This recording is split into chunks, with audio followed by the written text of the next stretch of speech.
Model গ্রুপের পক্ষ থেকে অসহায় গরিব ও শীতার্ত মানুষের মাঝে কম্বল বিতরণ করা হয়েছে। নারায়ণগঞ্জ সিটি কর্পোরেশন এলাকার ১১ নং ওয়ার্ড গঞ্জিয়ালি মোড়ে বৃদ্ধ, পুরুষ, মহিলা ও প্রতিবন্ধীদের মাঝে এই কম্বল বিতরণ করা হয়।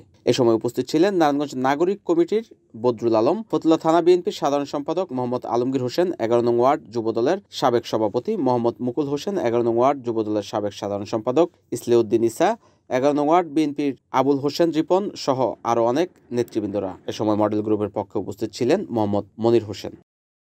একটা এলাকার মানুষ আমরা গর্ববোধ করি।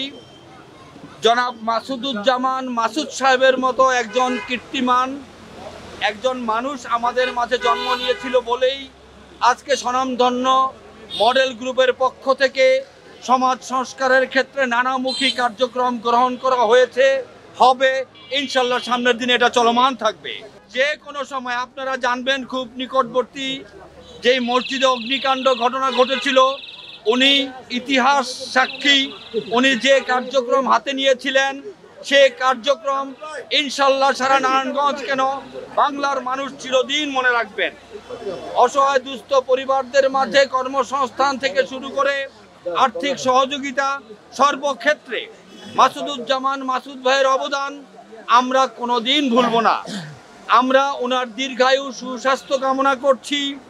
আমরা চাই ওনার প্রতিষ্ঠান সামনের দিকে আরও সফলকাম হোক এবং ওনার এই মানবিক কার্যক্রম আমাদের নারায়ণগঞ্জের ব্যাপ্তি পেরিয়ে সারা বাংলাদেশে এটা আলোচনায় আসুক এবং সারা বাংলাদেশে ওনার মানবিক কার্যক্রম এখনও চলমান আছে। কোথাও কোথাও ইনশাল্লাহ দেশব্যাপী ওনার মানবিক কার্যক্রম আগামীতে ব্যাপকভাবে বিস্তৃত হবে।